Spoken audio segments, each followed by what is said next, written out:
اتنے عرصے کے بعد بڑھاپے کا بیٹا حضرت خلیل کو ملا۔ پہلے حکم ہوا وادی زی زرع میں چھوڑا ہے۔ اب بچہ 8 سال کا ہوا یا ایک روایت میں 13 سال کا ہوا، اب حکم نامہ ہے جاؤ بیٹے کو ملو۔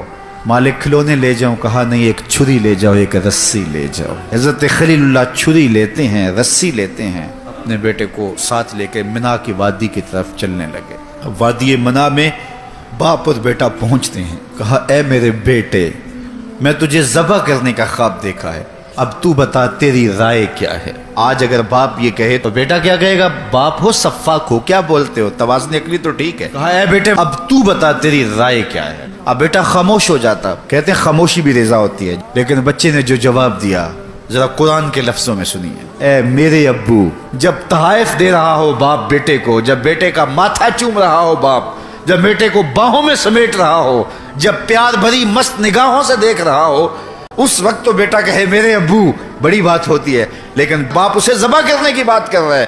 اس مرحلے بیٹا کیا کہہ رہا ہے؟ اے میرے ابو، یہ نہیں کہتا ہے میرے ابو یہ نہ کریے گا، کس طرح آپ مجھے ذبح کریں گے؟ باپ نے کہا میں ذبح کرنا چاہتا ہوں۔ ذبح کے جواب میں ذبح یہ کامل جواب تھا، لیکن بیٹے نے کامل نہیں اکمل جواب دیا۔ باپ نے کہا میں ذبح کرنا چاہتا ہوں، بیٹے نے یہ نہیں کہا ہاں ذبح کر لیجئے، بیٹے نے کہا ذبح کیا ہے؟ یا ابا تفعل ما تؤمر، ابو ذبح کیا ہے؟ جو بھی کرنا ہے کرو، میرے بدن کو آگ لگانی ہے پھر بھی حاضر ہوں، ٹکڑے کرنے ہیں پھر بھی حاضر ہوں۔ باپ اور بیٹے نے منا کی وادی میں یہ بات طے کر دی۔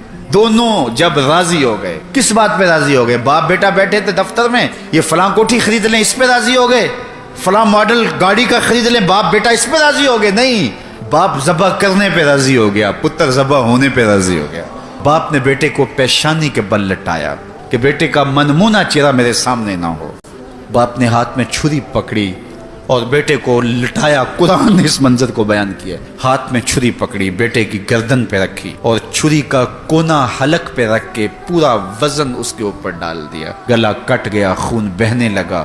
حضرت خلیل اللہ دل ہی دل میں شکر بجا لا رہے ہیں کہ اتنا بڑا کام تھا بیٹے کو ذبح کرنے کا، شکر ہے رب کے حکم پہ میں وہ کر گزرا۔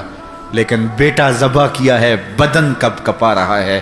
فوراً آنکھوں سے پٹی کھولی اور دیکھا کہ بیٹا ذبح نہیں ہوا، دمبا ذبح ہوا ہے۔ بیٹا پاس کھڑا مسکرا رہا ہے اور حضرت جبریل امین بھی پاس کھڑے ہیں۔ تو حضرت خلیل اللہ کی زبان سے بے ساختہ نکلا اللہ اکبر، تو حضرت اسماعیل نے کہا لا الہ الا اللہ واللہ اکبر، تو جبریل مسکرا کے بولے اللہ اکبر وللہ الحمد۔ کہا ہے ابراہیم قیامت تک تمہاری قربانی بھی باقی رکھیں گے، زبانوں سے نکلے جملے بھی باقی رکھیں گے۔